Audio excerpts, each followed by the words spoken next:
ഓരോ രചനയിലും രചയിതാവിന്റെ വിരൽപ്പാടുകൾ, ഓരോ പാത്രസൃഷ്ടിയിലും ജീവിതമറിഞ്ഞവന്റെ ഉൾക്കാഴ്ച, അക്ഷരങ്ങൾ കൊണ്ട് നമ്മെ വിസ്മയിപ്പിച്ച നമ്മുടെ പ്രിയ കഥാകാരൻ, പ്രിയ ചലച്ചിത്രകാരൻ പത്മരാജൻ നമ്മെ വിട്ടുപിരിഞ്ഞിട്ട് 2 വർഷങ്ങൾ പൂർത്തിയാവുന്നു.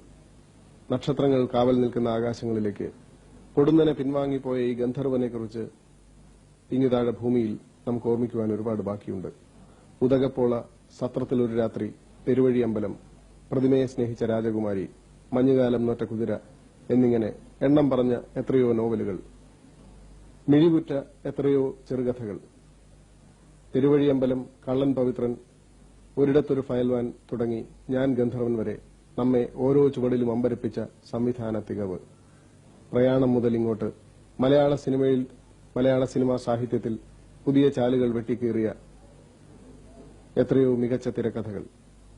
തന്റെ ഓർമ്മയ്ക്കായി ഇത്രയൊക്കെ അവശേഷിപ്പിച്ചാണ് കടന്നുപോയതെങ്കിലും പത്മരാജന്റെ അകാല വേർപാട് മലയാള സിനിമയ്ക്കും മലയാള ഭാഷയ്ക്കും സംഭവിച്ച എക്കാലത്തെയും വലിയ നഷ്ടങ്ങളിലൊന്നു തന്നെയാണ്. നമുക്ക് ലഭിക്കാതെ പോയ എത്രയോ രചനകൾ, എത്രയോ കഥാപാത്രങ്ങൾ, എത്രയോ ചിത്രങ്ങൾ. തന്റെ അവസാന ചിത്രമായ ഞാൻ ഗന്ധർവന്റെ എഴുത്തുജോലികൾ തുടങ്ങുന്നതിനിടയിലാണ് പത്മരാജൻ ഈ അഭിമുഖം അനുവദിച്ചത്. ഒരുപക്ഷെ തന്റെ ജീവിതത്തിലെ ഏറ്റവും ഒടുവിലത്തെ TV അഭിമുഖം. മരണം പിന്നിലെവിടെയോ പതുങ്ങിയിരിക്കുന്നു എന്ന് അറിയാതെ അദ്ദേഹം സംസാരിച്ചു തന്റെ ഇന്നലകളെക്കുറിച്ച്, നാളുകളെക്കുറിച്ചും അവ പിറക്കാതെ പോയെങ്കിലും. സിനിമയിലേക്ക് പലരെ ആകർഷിക്കുന്നത് സിനിമയിൽ നിന്ന് ലഭിക്കുന്ന പ്രശസ്തിയും പണമാണെന്ന് കേട്ടിട്ടുണ്ട്.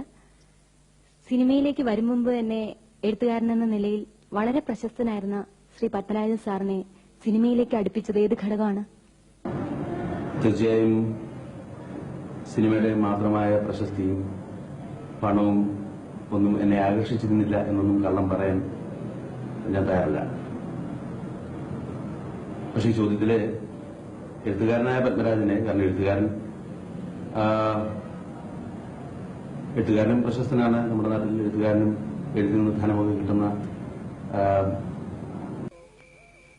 സാറയച്ച കത്ത് ഇന്നലെ കിട്ടിയായിരുന്നോ? ഇന്നലെയാണ് കിട്ടുന്നത്.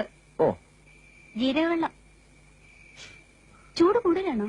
ഇല്ല, ചൂട് വേണോന്ന് പറഞ്ഞുകൊണ്ട് ഞാനിപ്പോ ഒന്ന് ചൂടാക്കി എടുത്തതാ. ഈ പൊന്നുവീട്ടും തടിച്ച് ബോറാകാനുള്ള ലക്ഷണമാ അല്ല കുട്ടി? ഏയ്, ആണോ? ഇനിയിപ്പോ എന്തോ ബോറാകാൻ? അത് കലക്കി. 6 കൊല്ലാവുന്നു. എന്തു പറ്റി ഇത്തവണ എങ്ങനെയൊന്ന് തോന്നാൻ, ഇങ്ങോട്ടൊന്ന് വരാൻ? തന്നെ കാണാൻ. ആശാനെ, കിളത്തല്ലേ? കിളത്തല്ല, ഓരോ പുതിയ ഫോട്ടോയും കിട്ടുമ്പോ തോന്നും താൻ പിന്നെയും മെച്ചമായിട്ട് വരുന്നു. ആ, പ്രായം അതല്ലേ. എനിക്കങ്ങനെ പുതിയ മുഖങ്ങളെ മാത്രം വെച്ച് ചെയ്യണം എന്നൊന്നും നിർബന്ധമൊന്നുമില്ല. പലപ്പോഴും അങ്ങനെ സംഭവിക്കുന്നു. അല്ലാത്തവരെയും ഉപയോഗിക്കാറുണ്ട്. അതും നല്ലൊരു അനുഭവമാണ്. കാരണം കുറച്ചുകൂടെ മെച്ചുവേർഡ് പെർഫോമൻസ്, പരിചയസമ്പന്നരായ കലാകാരന്മാർ എന്നൊക്കെ നല്ലൊരു, നമ്മുടെ ജോലിക്ക് കുറച്ചുകൂടെ അനായാസത, രണ്ടും സുഖമുള്ള അനുഭവങ്ങൾ തന്നെയാണ്. അത് പ്രത്യേകിച്ച് കാരണമൊന്നുമില്ല.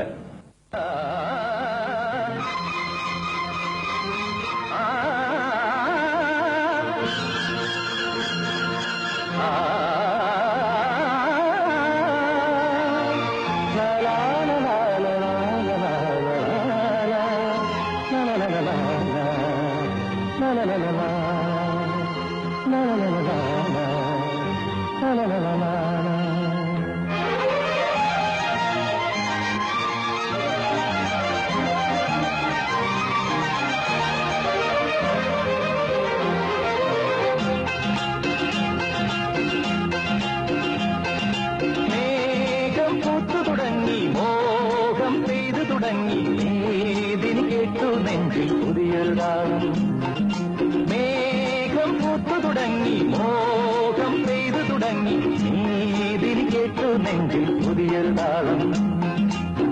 ആരാരെ ആദ്യമുണർത്തി, ആരാരുടെ നോവ് പകർത്തി, ആരാരെ ആദ്യമുണർത്തി, ആരാരുടെ നോവ് പകർത്തി, ആരാരുടെ ചിറകിലൊതുങ്ങി അറിയില്ലല്ലോ, അറിയില്ലല്ലോ, അറിയില്ലല്ലോ. മേഘം പൂത്തു തുടങ്ങി, മോഹം പെയ്തു തുടങ്ങി, നീതിനി കേട്ടു നെഞ്ചിൽ പുതിയൊരു താളം. സിനിമയിൽ ഹാസ്യം ഒഴിച്ചുകൂടാൻ വയ്യാത്തതാണെന്നൊരു സങ്കല്പമുണ്ടല്ലോ. ഈ സങ്കല്പത്തിന് വഴങ്ങിക്കൊടുക്കാറുണ്ടോ? സിനിമയിലെ ഹാസ്യം അനാവശ്യമാണ് എന്ന് എനിക്കൊരിക്കലും തോന്നിയിട്ടില്ല. ചിരിക്കാൻ ആർക്കാ ഇഷ്ടമില്ലാത്തത്? ചിരിക്കാനും ചിരിപ്പിക്കാനും കഴിയുക എന്ന് പറയുന്നത് വലിയ സിദ്ധിയാണ്. അല്ലാതെ ചിരിക്കുന്നവരോട് എനിക്കെതിരില്ല, ചിരിപ്പിക്കുന്ന സിനിമകളോട് എനിക്കെതിരില്ല. എന്റെ സിനിമകളിലും പലപ്പോഴും തിയേറ്ററിൽ പൊട്ടിച്ചിരി ഉയർന്ന് കേൾക്കാറുണ്ട്.